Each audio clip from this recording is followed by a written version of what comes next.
It's Fyne Ales this time on the UK Brewery Project.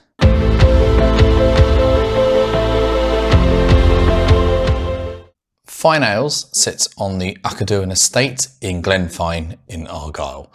The estate is 4,500 acres and has a salmon river, some woodland and grazing land for some Highland cows. Now, Fyne Ales came about when Tuggy Noble returned to the family estate in 2000 with her husband Johnny, after they'd taken early retirement from their jobs down in London. They were looking at ways they could help the family estate make an income and provide jobs and tourism in the local area. The idea they hit upon was to start a brewery. And after a bit of positive market research and also undertaking a course in brewing startup, they set about converting the former dairy building into their brew house.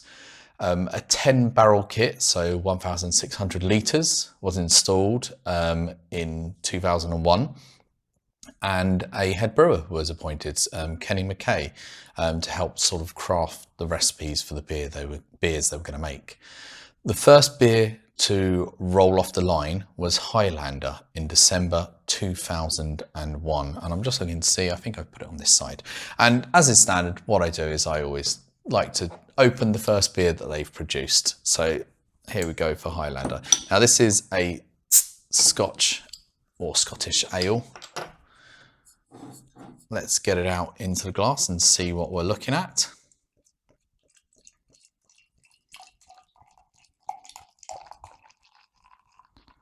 Okay, so we've got an amber looking beer.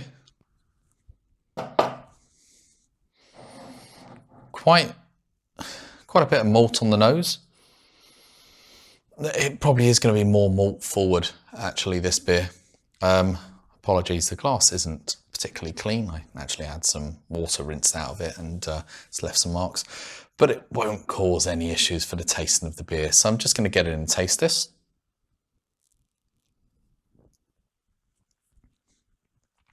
Okay. Surprisingly not as malty as I was perhaps expecting.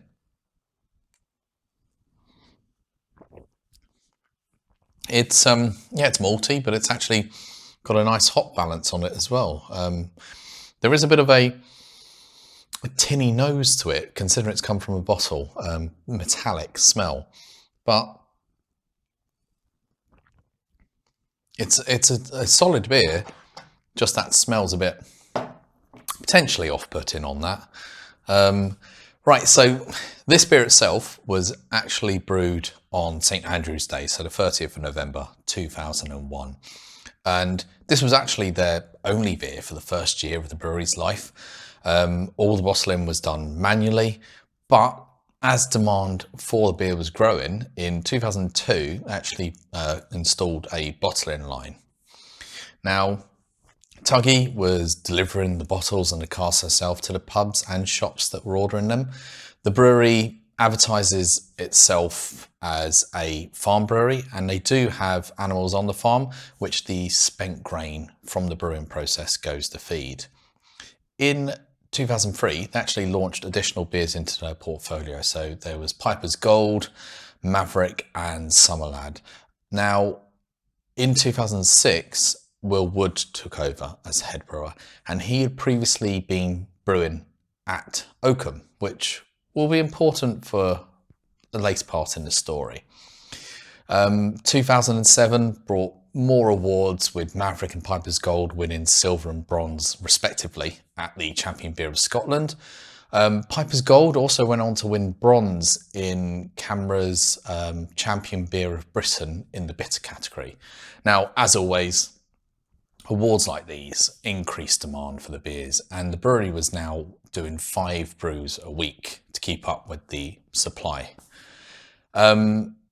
Sadly, in 2009, Johnny passed away, but the reins were passed on to his son Jamie to take over his role in the business. As sort of stated earlier, Will Wood, who previously worked at Oban, still went down to Peterborough regularly to visit his friends at the brewery. As I covered in the Oban episode of the UK Brewery Project, Oban were the first UK brewery to brew a Citra single hopped beer. And Will had heard about this new hop from them, and he made sure to get an order in. So he managed to get a 70 kilo order of Citra hops put in, which would be enough for about 10 brews of a single hop Citra ale. The hops themselves arrived in April 2010, and they waited a little bit before they set out to brew their beer. This was to time it with a beer festival that they do. So the beer was launched at Fyne Ales' first festival, held on the brewery grounds, which is nowadays called Fyne Fest, which is an annual event. The beer that he created with all that Citra hop was Jarl, which is this one here. Now, pronunciation wise, I know some people may call it Jarl, but I believe it is actually Jarl.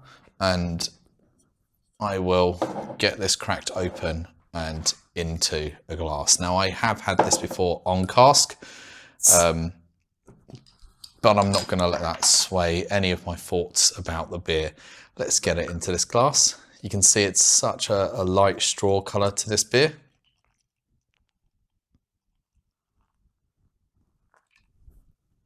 Whoops, a bit heavy on the pour at the end there. Let's get in and smell the aromas on this beer. Yep, as expected, you're getting a Citra hit. Definite Citra hit coming off that. And there's a malt smell as well. So quite a bit of malt nose and a Citra nose to it. Let's have a quick taste of this.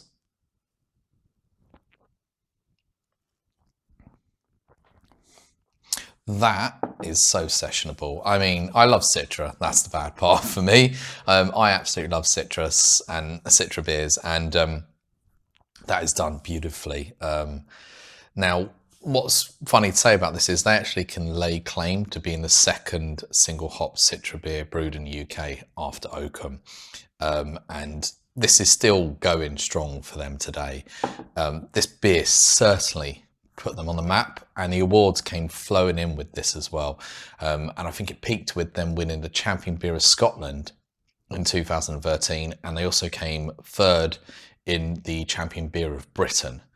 Now, to keep up with demand, the brewery is working at maximum capacity, doing 9 brews a week. 2012 was the year that Will and Fyne Ales went all in on the IPAs, and they produced black IPAs, Imperials, and single hop series.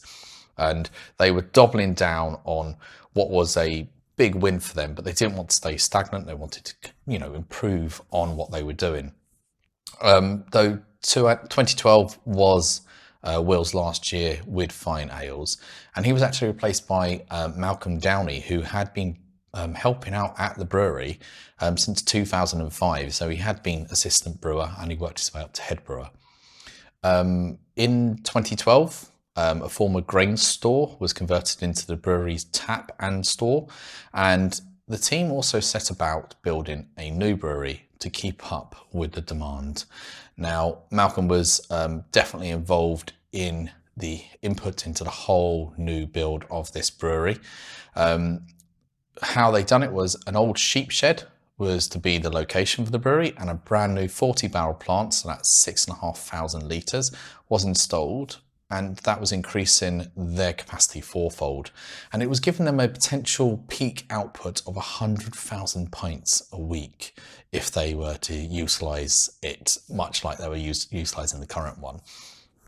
Unfortunately, structural work was required on the sheep shed, and it took 2 years to get the new brewery up and running.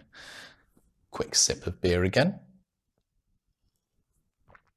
That is so sessionable, easy and light, but I would say probably better in cask than on bottle. In 2014, they obviously moved the brewing across to their modern brewery, but the old 10 barrel brewery wasn't disbanded.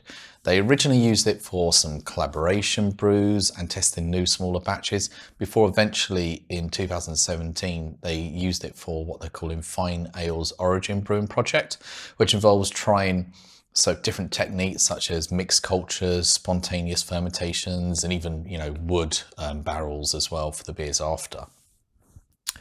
In 2015, Fyne Ales introduced a new variant on their Jarl, Ragnarok.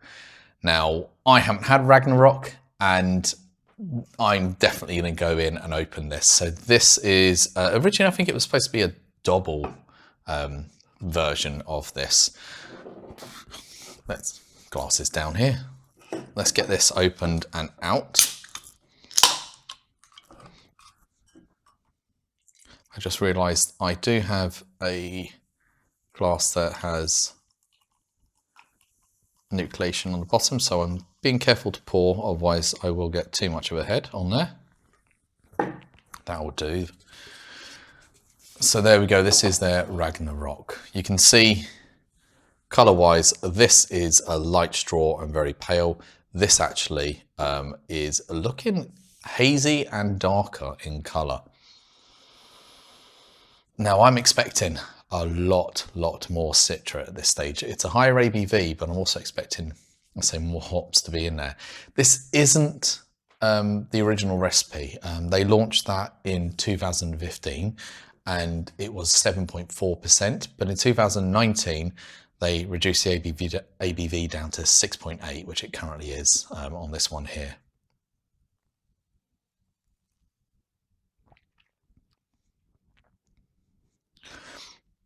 There's a lot more, there's a lot more hop in there. That is so smooth though. The water that they're using for this is actually coming from the grounds. So they don't have actually any running water. It's all streams and, rock filtered water that comes down. They filter through and then they use that for everything on site, including, in the toilets at the site that they've got.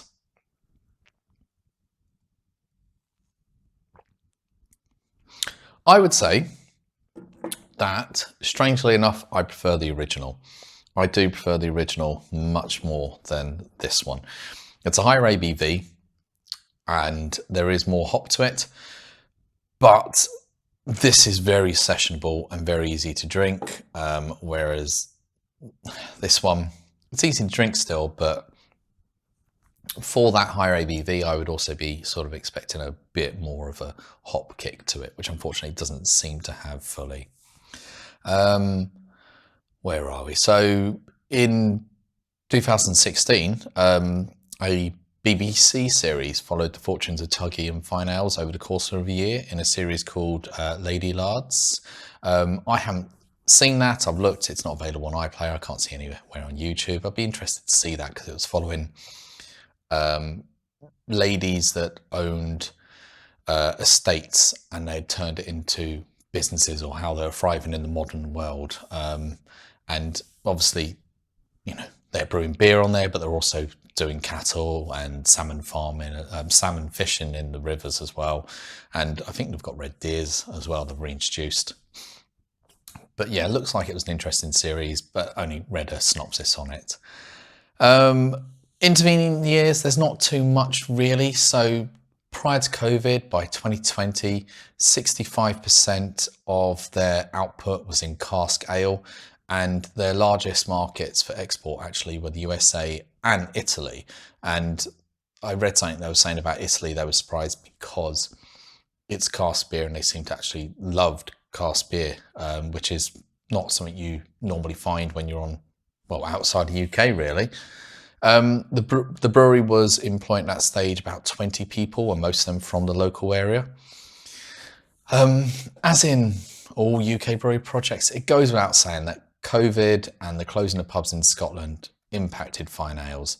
They did respond by launching a sort of mini cask club through which you would get 2 of the 5-litre mini casks delivered to you each month, and you get your choice of what ones you wanted in there, along with a special being created each month. Unfortunately, obviously, their Fyne Festival was cancelled during COVID, but it is back this year, and you get the ability to camp in the fields, enjoy food, booze and music over 3 days. Does sound amazing. I think this year it's actually in June over the Queen's Jubilee. Right, I think we're up to date, and it's time to sort of talk about what beers they produce. So the core beers, we obviously have Jarl, their award-winning 3.8% single hop Citra ale. Then we've got Avalanche, which is a 4.5% golden ale. And then we have Hurricane Jack here, which is a 4.4% blonde ale. On this side, I next have their Vital Spark, which is a 4.4% ruby dark ale. And then obviously there's Highlander, which is their 4.8% Scottish ale, their first original brew. They also have one called Maverick, which is a 4.2% English style bitter. They also have Workbench IPA, which is a 5.5% IPA. They've also created Easy Trial, which is a session IPA at 4.2%. One that I would love to get my hands on, Mills and Hills, which is a 9.5% Imperial Stout. And they've also produced a lager, so it's just called Fyne Lager, and it's a 4.7% Helles. They also do specials. I don't think Ragnarok counts as a special, but I don't think it's all year round. But the specials, currently they have a collab with Toast. So for those that don't know, Toast use excess bread that would have otherwise gone to waste to make beer, and they've done quite a lot of collaborations, and this one was with Fyne, and the beer is called New Skies, and it's a 5% pale ale. They've also done a fresh hop version of Jarl. They've done a barley wine for their 20th anniversary. And of course, their Origins brewery has been pushing out lambics and sours. Looking on Rate Beer, since 2001 in their inception, they've made over 300 different beers. That's quite a lot. I think we come on to awards. Now, I've covered quite a few of the awards already that were sort of pivotal in increasing the awareness of the company, but they are regularly winning awards at events such as Siebel Scotland. So the Siebel Scotland Beer Awards, they won 9 awards in 2018, and they won 9 more in 2019. In 2019, there was 3 gold, 3 silver, 3 bronze. The standout wins probably would be gold was given to Hurricane Jack in the cask category. Highlander won gold in the bottle, and also their new offshoot Origins Brewery won gold for Acres, which is a 7% fruited sour, which I believe they forage the fruits from the land. And obviously Jarl is still winning awards, and it was actually named in January as CAMRA's Champion Beer of Scotland for 2021. So I say Jarl is multi-award winning, and probably what set the scene for the brewery to be as successful as it is at the moment. And this is their big name that gets them out and probably makes up a majority of their sales. And that's it for this episode of the UK Brewery Project. I'll see you on the next one. Take care, everyone.